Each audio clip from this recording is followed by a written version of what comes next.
Eteryje radio laida Iš mirties į gyvenimą. Labas vakaras, brangus klausytojų, ir vėl ketvirtadienis ir radio stoties XFM eteryje laida Iš mirties į gyvenimą. Ir aš Tadas Daujotas. Žinote, savižudybės iš tikrųjų yra labai rimta problema, su kuria daugelis net nežino, nuo ko pradėti kovoti. Ir kai kurias šeimas tai yra palietę daugiau, kai kurias mažiau, bet be abejonės mūsų šalis visose pasaulinėse statistikose, jinai patenkanti į trejetuką ir tai yra labai liūdna. Ir klausimas toksai, kaip išeiti iš šito prakeikimo, kaip sunaikinti tą prakeikimą savo gyvenime. Ir šiandieną mūsų studijoje yra Eduardas. Sveikas, Eduardai. Sveiki. Eduardai, tavo gyvenimas buvo tikrai vingiuotas ir mūsų klausytojai laidos metu išgirs visą tavo istoriją, bet šiandieną kalbant apie savižudybės, šita problema yra palietusi tavo šeimą, tavo giminę ir kada pirmą kartą įvyko tokia nelaimė jūsų giminėje? Buvau apie 17-18 metų, jaunas vyras, kažką bandęs jau gyvenime pradėti savarankiškai ir tiesiog vieną kartą grįždamas namo pamačiau mamą, kuri verkdama bėgo ir jinai tiesiog trumpai pasakė, kad pasikorė tavo senelis. Ta žinia lygtai neiškart nusėdo mano supratime, nes tai buvo labai graži diena, buvo saulėta diena, tai buvo diena, iš kurios turbūt laukia kažkokių naujų vilčių, bet ta žinia atėjo ir jinai pradėjo skverbtis, pavyzdžiui, mano kaip jaunolio supratimo apie gyvenimą, nes labai reikėjo daug apmąstyti, labai daug buvo nesupratimo, galbūt skausmo, kuris vedė į tokį pasipiktinimą, galbūt nuteisimą tokį žmogaus, kuris negali pakovoti už tai, kas yra šeima, tai, kas yra giminystės ryšys. Ir nemąsčiau giliai, kas yra susitaikymas su tą mintim, arba kaip tai išgyventi, tiesiog reikėjo priimti, pragyventi ir užmiršti galbūt bandyti, bet užmiršti ir neėjo. Tiesiog ir tais metais negalvojau, ant kiek yra gili ta problema, ant kiek jinai visada yra arti. Ir augdamas tiesiog buvau įsivėlęs į narkotikus, į alkoholizmą. Man reikėjo pereiti tą liūną, kuriam buvau paskendęs daug metų. 12 metų vartojau, buvau šalia mirties, nors mano gyvenimas prasidėjo ne nuo tokių liūdnų natų, nes buvo šeima, kurioje mane mylėjo ir mama, ir tėvas, ir tetos buvo mylinčios, kurios visada padėdavo vienas kitai. Matydavau šeimą, namus, kuriuose buvo labai daug svečių, labai daug draugų. Mūsų šeima mokėdavo draugauti, bet aišku, tai buvo tokio pobūdžio, kur būdavo ir galbūt linksmybės tokios, ir kažkiek alkoholio būdavo, bet iš esmės, ką noriu pabrėžti, kad namai buvo pilni visada. Aš kaip jaunas toks berniukas, man buvo, neatsimenu, kurioj klasėj, buvau pasiųstas į katalikų bažnyčią priimti komuniją. Buvau mokytas maldų bažnyčioje. Ten buvo tokia uoli mokytoja, kuri mus mokindavo perrašyti maldas, jas atsiminti, studijuoti. Man tai labai nepatikdavo. Priversdavo daryti ir mama, ir šeimos kiti nariai. Nelabai suprasdavau, kam to reikia, bet pas mane būdavo močiutė, pamaldi močiutė, kuri valandom melsdavosi ir visada man sakydavo, kad Dievas yra, kad mes kaip žmonės visada atsakysim prieš jį. Ir jinai man šito žodžius liudydavo visada. Ir net neįsivaizdavau, kokia sėkla buvo pasėta į mano gyvenimą, į mano širdį. Iš gero berniuko, kuris labai gerai mokėsi, bet užaugęs norėjau labai didžiulės laisvės, nes gan griežtoka mama buvo, kontroliuojanti mano gyvenimą, bet galbūt nelabai mokiausi būti atsakingas kaip vyras. Šitoje vietoje galbūt norėjau, kad tėvas daugiau tam skirtų dėmesio, bet tiesiog buvo tai, kaip buvo. Ir nuo 16 metų pradėjau tiesiog vartoti alkoholį, nes palikau tą dorą kelią, mokymusi, noro dirbti. Tiesiog pradėjau vogti. Man patiko laisvi pinigai, man patiko neatsakingas gyvenimas, tas gyvenimas su draugais, kurie buvo neįpareigoti. Man taip atrodė, kad jie būdavo laisvi, jie turėjo pinigų, mašinas, gražiai rengdavosi. Ir viskas tai vyko 90 metais, kada mes visi žinom, kas buvo mūsų šalyje. Tai buvo ir Gariūnų turgaus įtaka, ir supratimas visos visuomenės, įtaka žmonių, kurie nedorių žmonių įtaka didžiulė mūsų valstybėje. Aš mačiau ją visur ir man atrodė, kad tai yra gyvenimo kelias, kuris man patinka. Bet nežinojau, kad už tai reikės mokėti. Kokią kainą mokėti? Aš abejoju, kad man kažkas galėtų pasakyti apie tai tada. Bet atsimenu, vieną vakarą mes sėdėjom. Mano tėvai kalbėjosi apie tai, kad aš palikau mokymosi kelią, kad aš palikau norą dirbti. Jie įtarinėjo, kad aš kažko negerų užsiimu.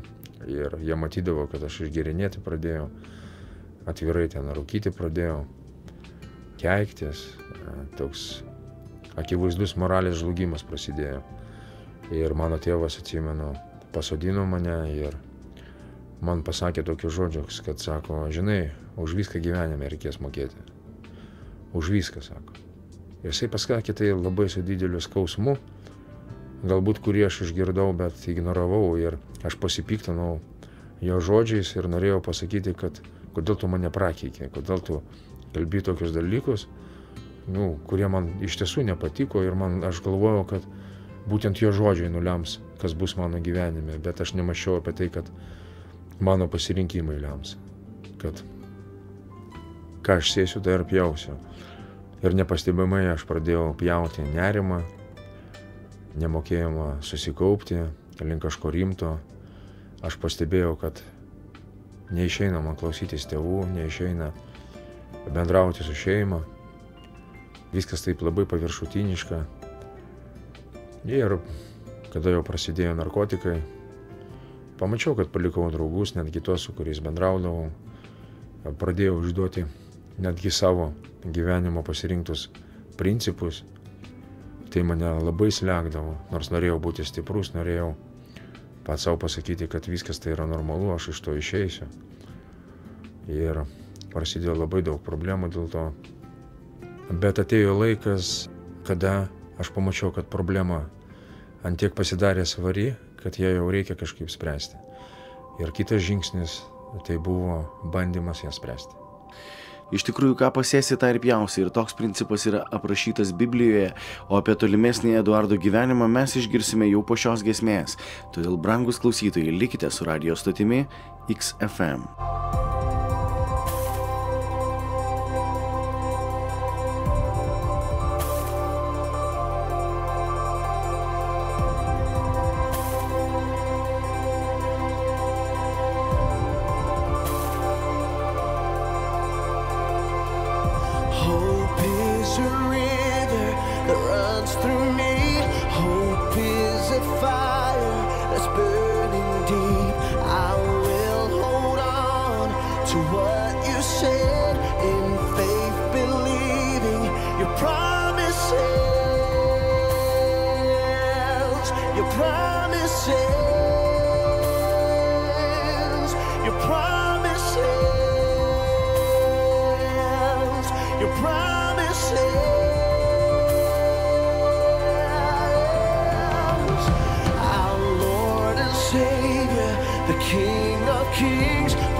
Eteryje radio laida Iš mirties į gyvenimą.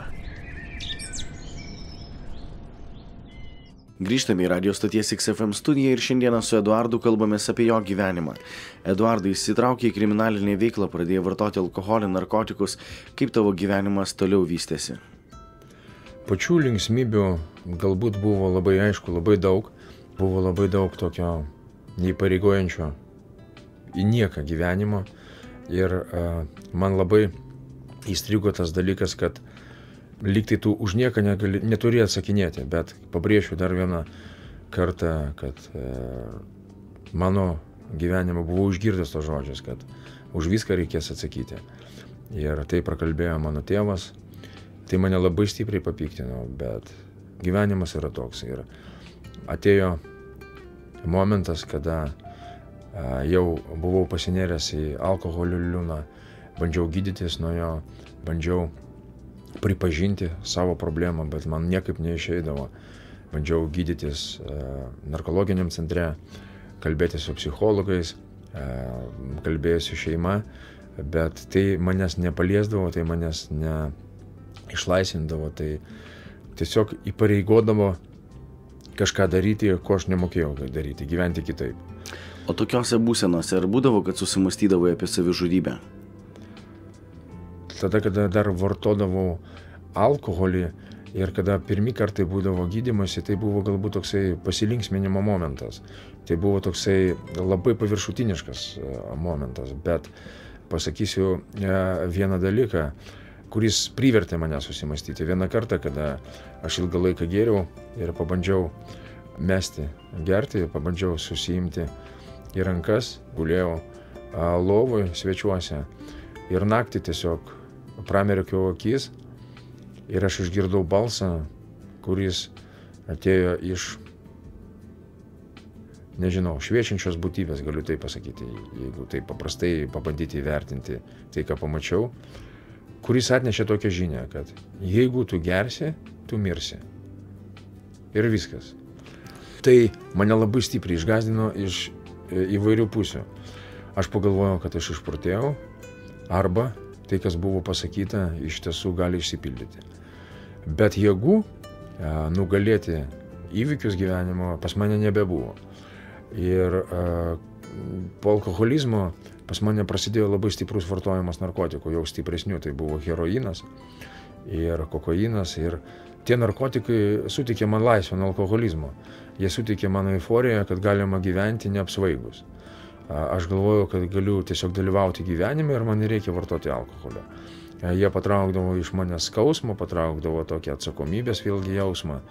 Ir gal metus laiko aš jaučiausi labai puikiai tame. Bet prasidėjo didžiulės problemos, prasidėjo problemos su pinigais, prasidėjo problemos su draugais, su tais dalykais, kuriuose buvau įsivėlęs. Žmonės pradėjo tai sužinoti ir tiesiog reikėjo atsakyti už savo veiksmus, ko aš nebegalėjau jau padaryti. Žmonės, kurie supo mane, tas ratas žmonių, tai buvo nepriimtina. Ir man reikėjo pasitraukti iš to rato žmonių. Buvau kaip ir pasirinkęs tokį vienišumą. Bet labai greitai atsidūriau Vilniaus Tabore, vietoje, kuri man pasirodė tiesiog pabėgimo vieta, į kurią gali pasislėpti, paskandinti savo skausmą. Aš suradau labai daug taip mąstančių žmonių, aš suradau žmonės, kurie man pasirodė labai draugiški, kurie mane supranta. Ir man tai buvo daug svarbiau negu ta problema, kuri vyksta mano gyvenime. Ir kol buvo sveikatos, kol buvo galimybės išsilaikyti tam, kad vartoti, aš apie tai nemąstydavau. Bet tai truko daug metų ir prasidėjo lygos, aš buvau užkrėstas hepatitu C, bet ir tai manęs neišgąsdino. Gulėjau narkologiniam skyriuje, daug kartų bandžiau gydytis. Galbūt ta neviltis, jinai vis stipriau ir stipriau pripildydavo mano širdį ir mano apmąstymus apie gyvenimą. Bet visada atsirasdavo žmonių šalia, kurie lyg tai paragindavo gyventi toliau. Ir viena iš tokių kartų, tai buvo mano šeima, kuri manęs nepalikdavo niekada, už ką aš be galo dėkingas. Nors jie nežinojo, kaip kovoti su tą problemą, jie nežinojo, ką daryti, bet jie bandė man visada padėti, jie būdavo visada šalia. Ir buvo pasiūlyta važiuoti į vieną iš reabilitacijos centrų Lietuvoje. Ir aš važiavau į tą centrą. Pirmas kartas tai buvo, aš nežinojau, kas tai yra per veikla, bet įdomiausias dalykas, kad atvažiavęs į tą centrą, aš atsivežiau su savim narkotikus ir aš tiesiog galvojau, kad pabūsiu tenai tiesiog dėl savo mamos. Bet apsispręsti, kad aš pats mesiu, man niekaip neišėjo. Ir tame centre kiekvieną rytą vakarą žmonės melsdavosi. Aš atsimenu, kaip aš mąstydavau, kad tai buvo jauni vyrai, kurie kiekvieną kartą atidarydavo knygas ir melsdavosi. Man tai sukeldavo didžiulį pasipiktinimą. Aš galvoju, tokie stiprus vyrai, tokie jauni, man atrodo, kam jie tai daro, kam jie taip atrodo vaidina. Man atrodo, kad tai yra didžiulė vaidyba ir tame nieko negali žmogus atrasti. Bet 5 dienas iš eilės aš nejausdavau taip vadinamų lomkių ir mane tai labai stipriai gazdindavo. Aš buvau laukime, kad tai kažkas turi prasidėti.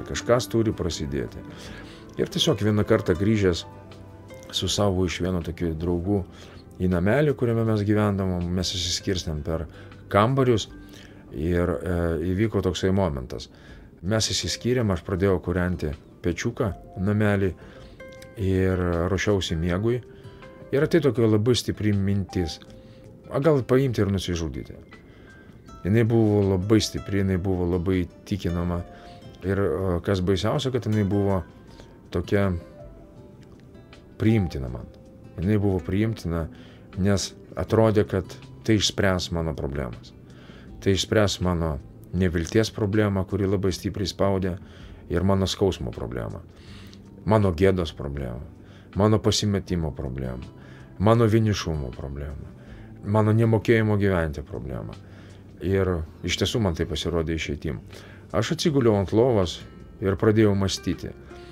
Ir atėjo tiesiog mintis, kurios privertė susimastyti, gąsdinančiai susimastyti.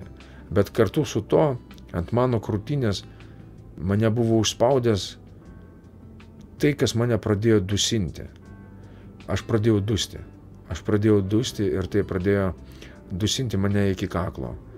Aš įsigandau, pašokau ir pagalvojau, viskas, tai yra galas, aš taip nenoriu gyventi su tokiom mintim, su tokiom priespaudom. Ir aš pagalvojau, kad tai man reikia užbaigti savo gyvenimą. Ir aš padariau sprendimą tai padaryti, aš pakėliau galvą, labai įdomu buvo, namelį buvo didžiulis vinis, įkaltas į tokią balkę prie lubų.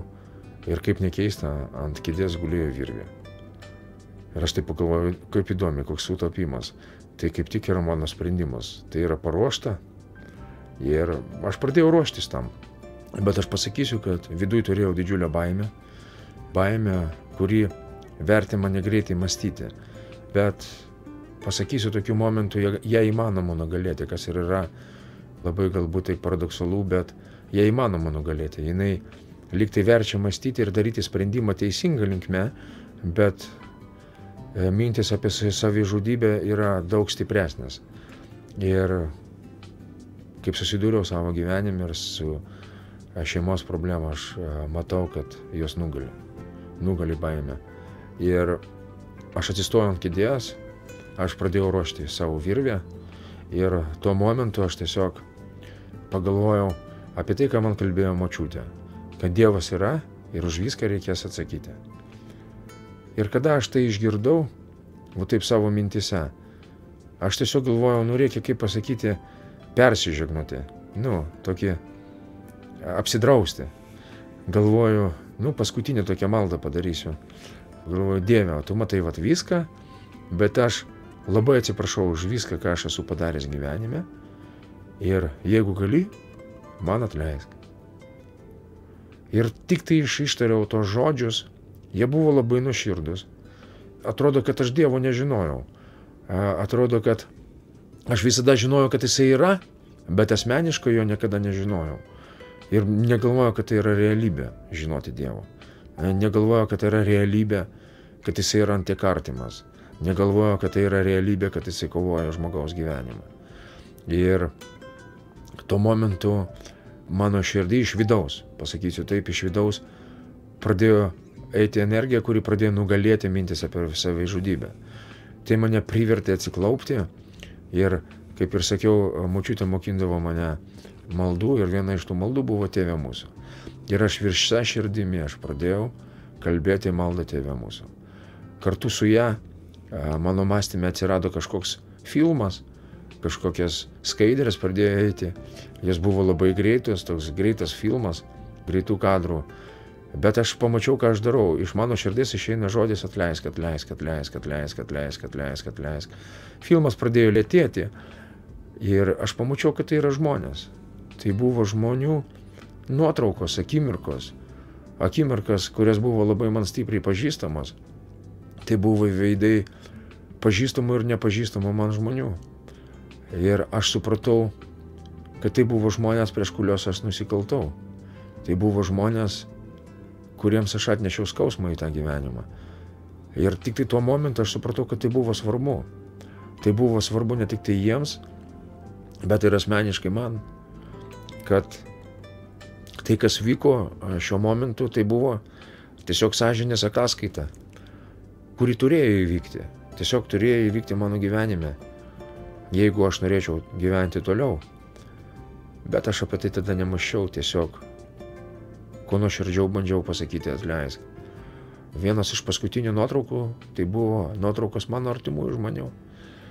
Mano tėvo, mamos, mano dukros, tetų.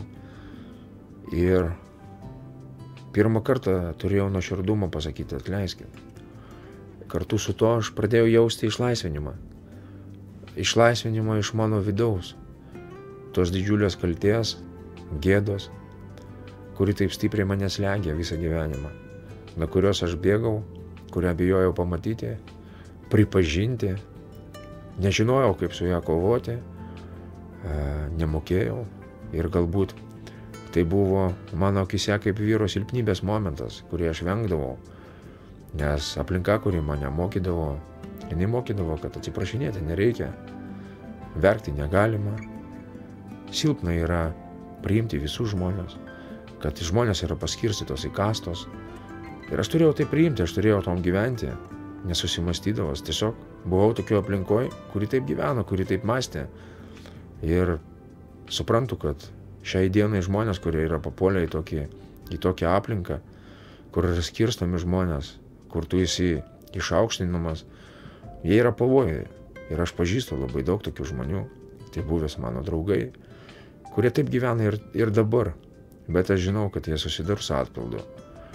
Ir susitikęs su jais, aš bandau kalbėti apie tai, bandau liudyti apie tai, ką liudiju dabar. Kažkas girdi, kažkas ne, bet išpažinęs savo kaltę prieš tos žmonės, man pasidarė gera. Ir kada aš atsistojau ant kojų nuo kelių, ant manęs nužengė jėga, kuri pranoko visus narkotikus, visą alkoholį, visą galbūt kažkokį seksualinį gyvenimą. Tai buvo man labai nepažįstama. Tai buvo jėga, kuri buvo labai galinga. Galinga, kuri apvalė mano vidų, pripildė jį ir kartu su ją aš pasijutau, kad aš esu švarus. Niekas manęs to nemokino. Tai tiesiog įvyko. Įvyko ir tai aš bandau tiesiog įvardinti savo tolimesniam gyvenime. Šiai dienai skaitant Bibliją, aš žinau, kas įvyko. Bet tuo momentu man buvo svarbu, kas apsigyveno mano širdį. Aš padėjau rankas ant savo krūtinės ir nuo pirmos akimirkos aš įsimylėjau į savo širdį. Aš įsimylėjau į tai, kas apsigyveno mano viduje. Ir pirmi mano žodžiai ištarti po šito nužengimo buvo Dievas yra. Ir aš rėkiau, kad Dievas yra. Jau buvo naktis, aš išbėgau į lauką ir aš pradėjau tiesiog šaukti, Dievas yra. Ir aš pagalvojau, kad jeigu dabar aš pamatyčiau pirmą žmogų, sutikčiau jį, aš išbėgčiau ir pradėčiau jam įrodinėti, kad Dievas yra. Ir tik tai šiandien aš žinau, kad tai nėra lengva padaryti. Ir šiandien aš mokinuosi tai daryti, aš mokinuosi pertikti Tai bet tuo momentu aš galvoju, jeigu jisai nepatikės manim, aš jį sudaužysiu ir tiesiog bandysiu su jėga įtikinti jį, kad Dievas yra. Iš tikrųjų, Dievas yra ir jisai, žinoma, nesibrauna taip į mūsų gyvenimus, jisai elgiasi kaip džentelmenas ir jisai yra arti kiekvieno. Tai paklausykime dabar Ichtus giesmę, kuri vadinasi Dievas arti ir netrukus grįšime į radio stoties XFM studiją pratęsti įdomios Eduardo istorijos. Dievas arti kiekvienam, kas jo šaukia.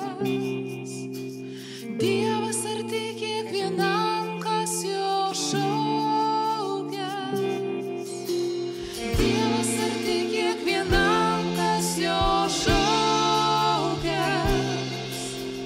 Dievas arti kiekvienam, kas jo šaukia.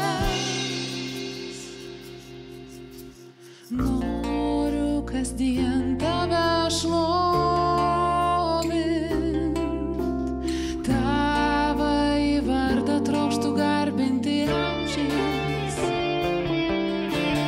Viešpats didingas ir garbės vertas, niekas neperpras jo malonės. Dievas arti kiekvienam, kas jo šaukia. Dievas arti kiekvienam, kas jo šaukia. Dievas arti kiekvienam, kas jo šaukia. Dievas arti kiekvienam, kas jo šaukia. Viešpats švelnus, gailestingas, didžiai maloningas, rūstauk negreitas. Viešpats visiems yra geras, savo visiems kūriniams gailestingas. Dievas arti kiekvienam, kas jo šaukia. Dievas arti kiekvienam, kas jo šaukia. Dievas arti kiekvienam, kas jo šaukia. Dievas arti kiekvienam, kas jo šaukia.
iš tyros širdies šaukia.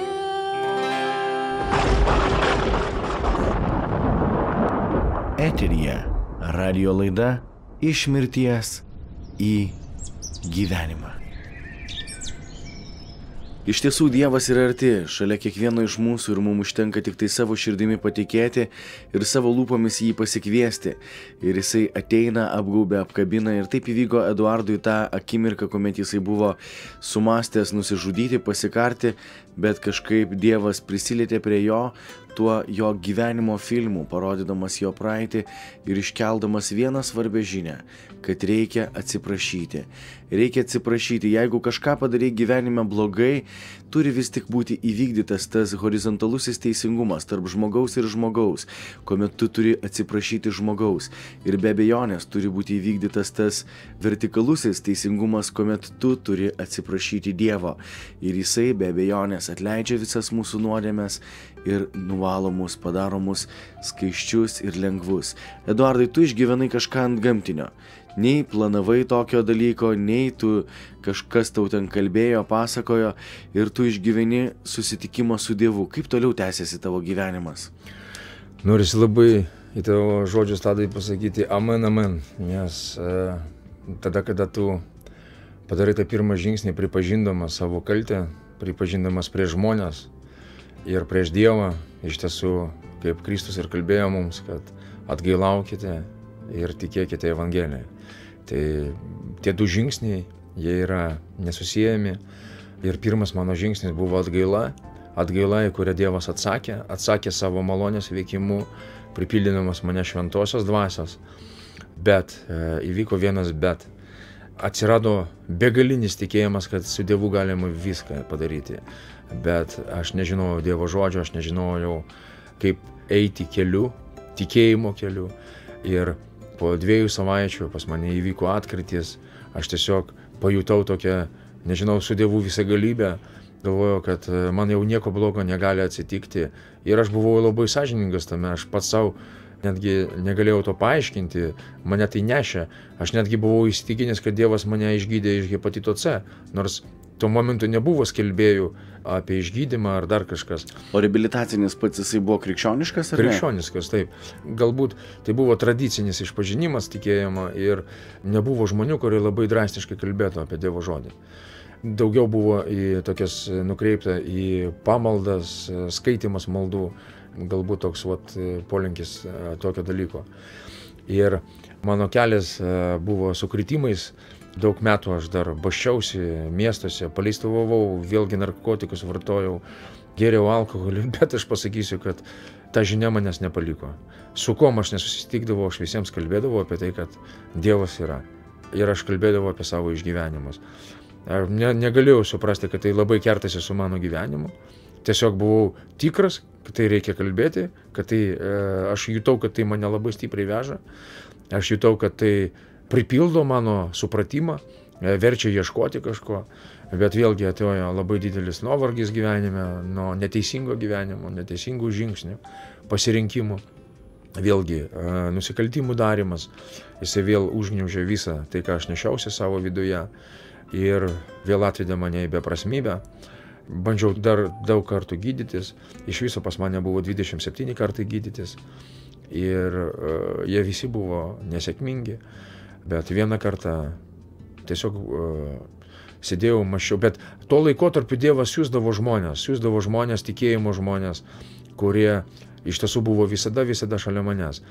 Pasakysiu labai didžiulį ačiū už kiekvieną širdį, kas šiandien galbūt stovite šalia tų, kurie nemoka gyventi. Dėkodamas, norėčiau pasakyti, būkite drąsūs padėdami, kalbėdami ir kentėdami apgavystės iš tokių žmonių, kaip buvau aš. Tiesiog mes tuo momentu nelabai suprantam, kas vyksta. Ir aš labai dėkingas kiekvienam žmogui, kuris buvo mano gyvenimui, jo tikėjimą ir drąsą būti šalia manęs.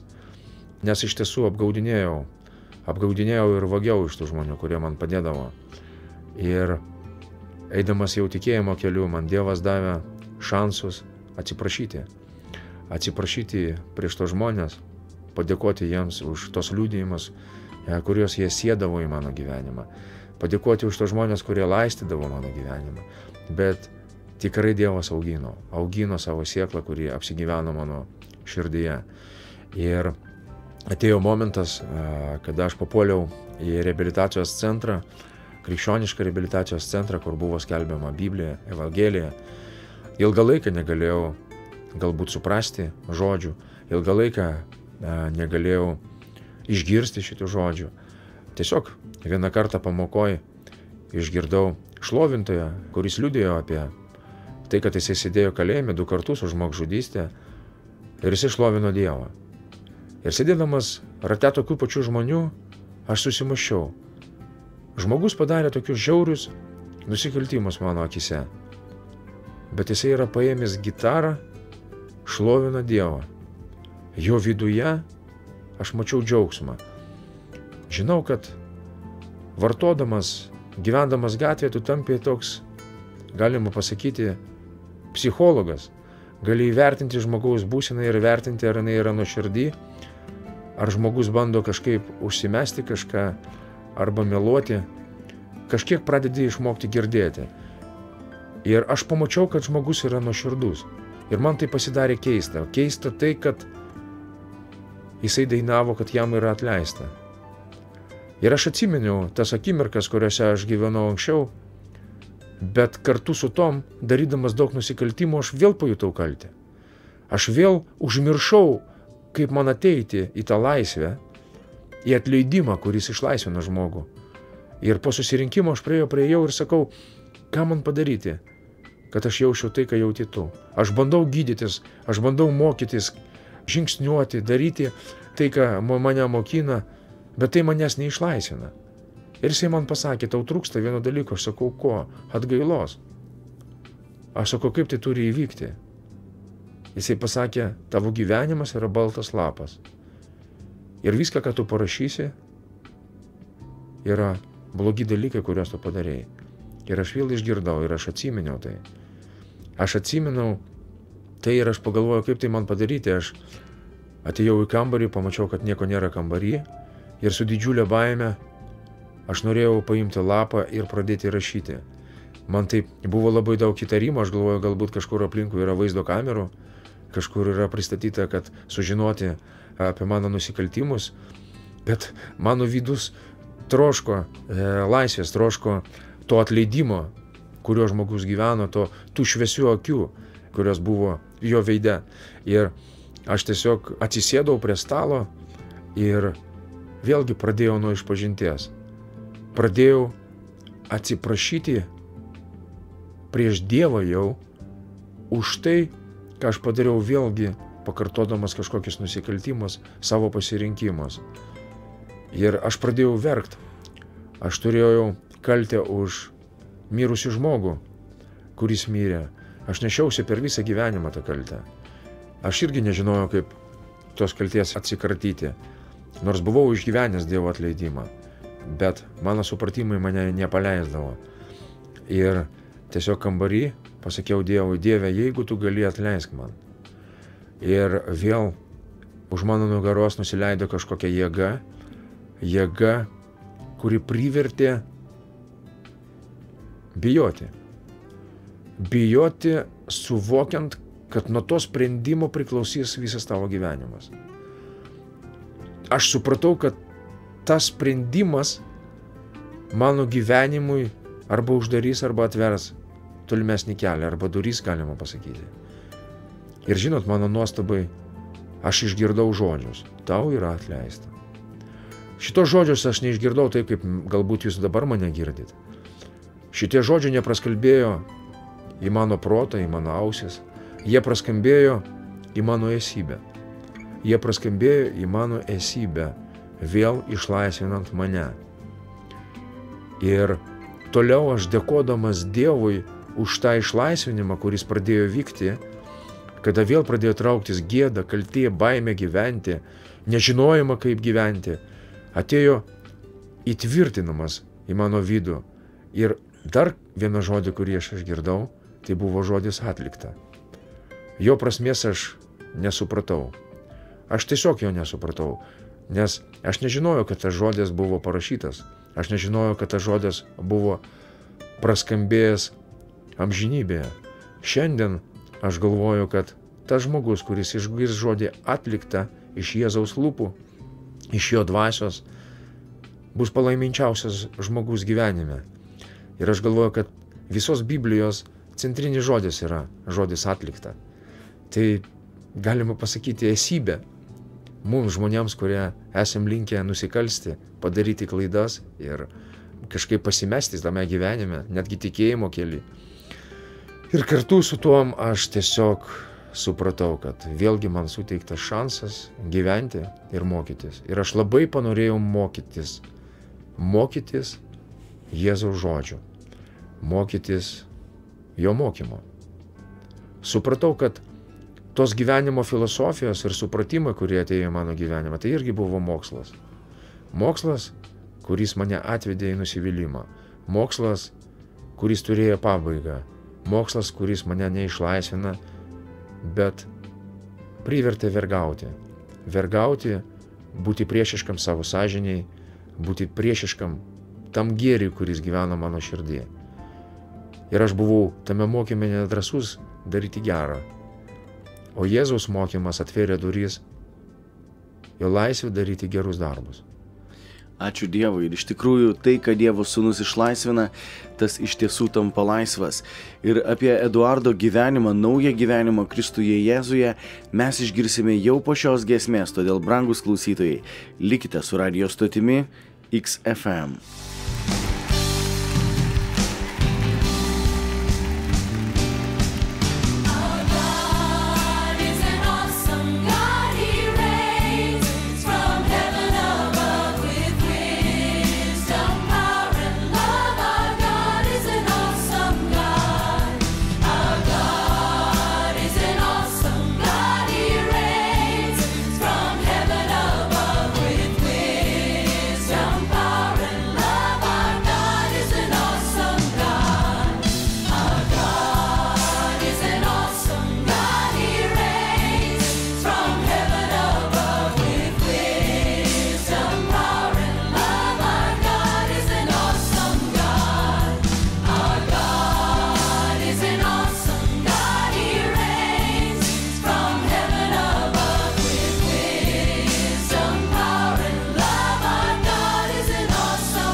Eteryje radijo laida Iš mirties į gyvenimą.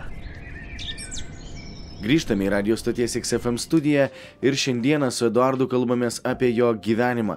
Ir Eduardas prieš tai atvėrė savo gyvenimo, buvusio gyvenimo labirintus, kuriuose buvo įvairiausių dalykų ir nusivylimų, ir narkotikų, ir alkoholio, ir realus bandymas žudytis, kurio akistatoje įvyko kažkas antgamtinio.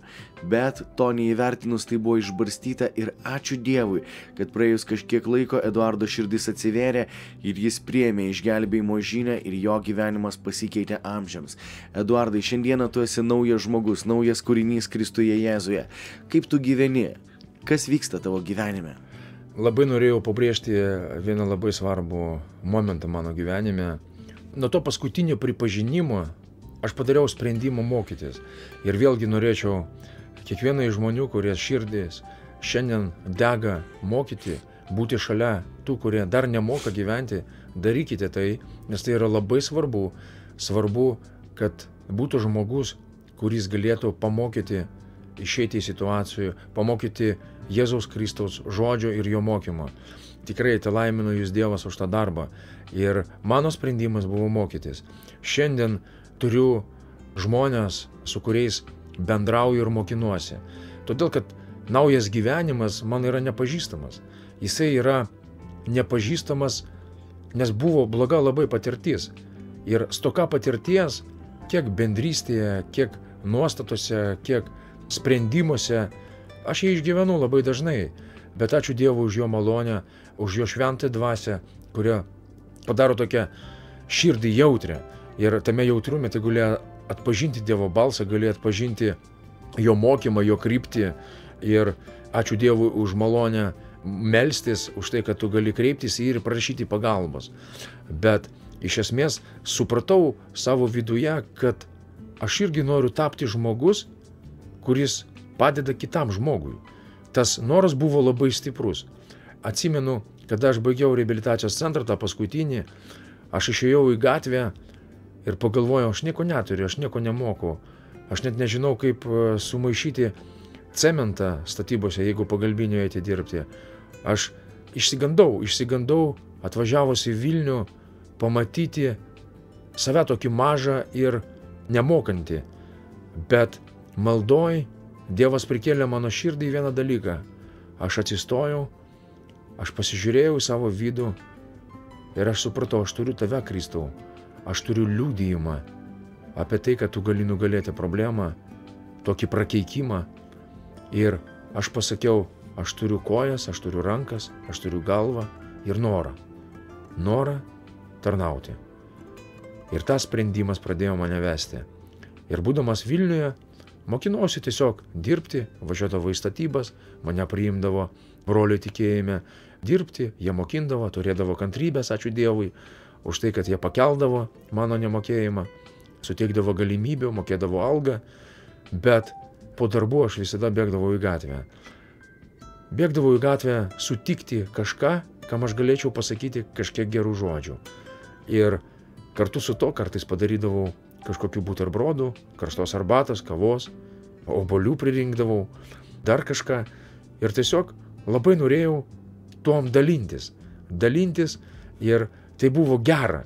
Aš atsimenu tas akimirkas, kada tu perduodi žmogui kažką iš savo širdies. Ir aš atsimenu, kaip tave aplanko meilės buvimas, tiesiog aplanko Dievo buvimas.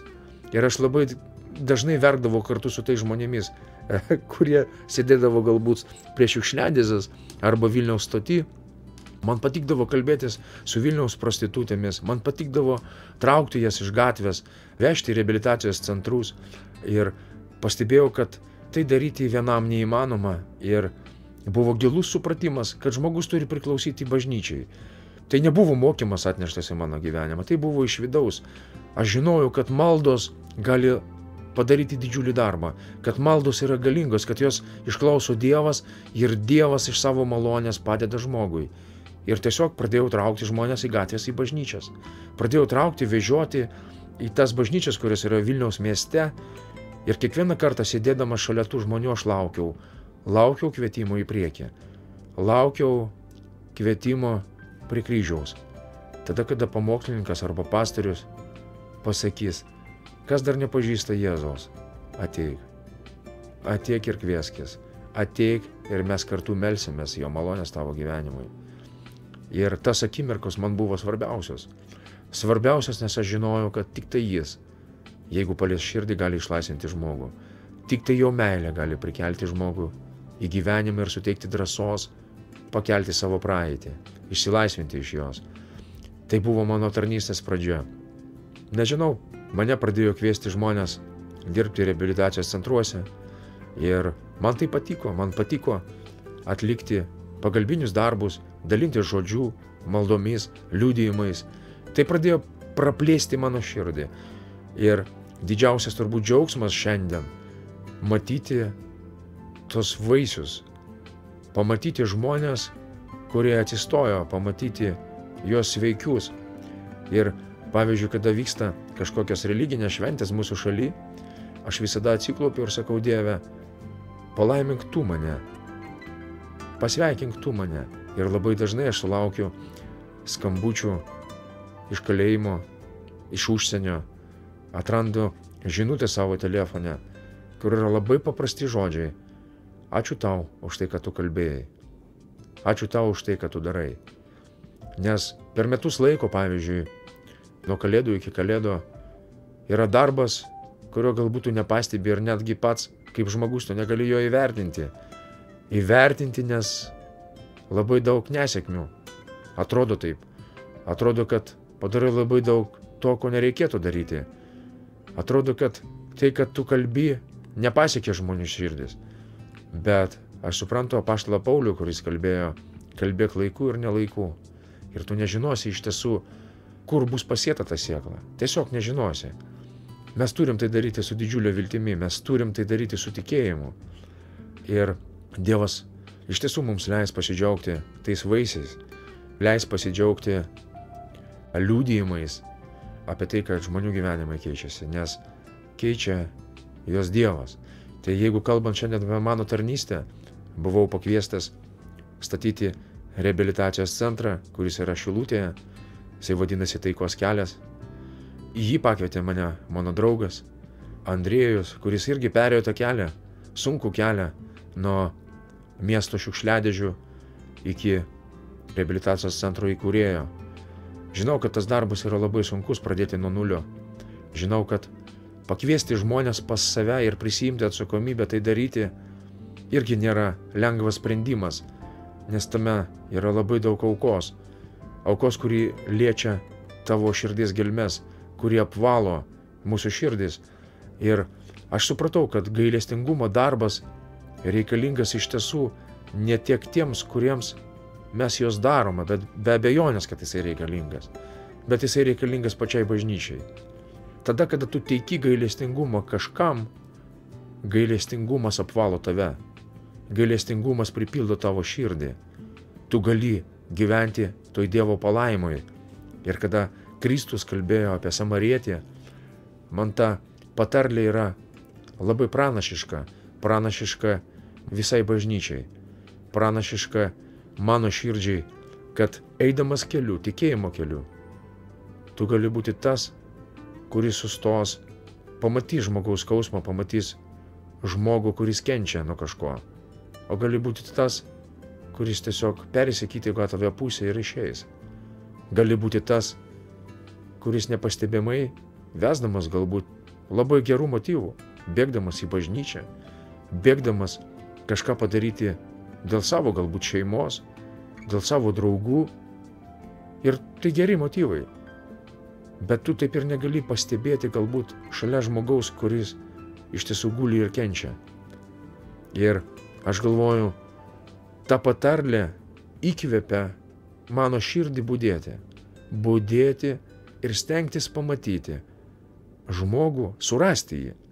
Žmogų, kuris galbūt šiandien kenčia, kuriam reikalinga pagalba. O taip aš tikiu turi augti bažnyčia. Ir ne visada išeinu. Irgi pereinu į kitą gatvės pusę. Irgi bėgu.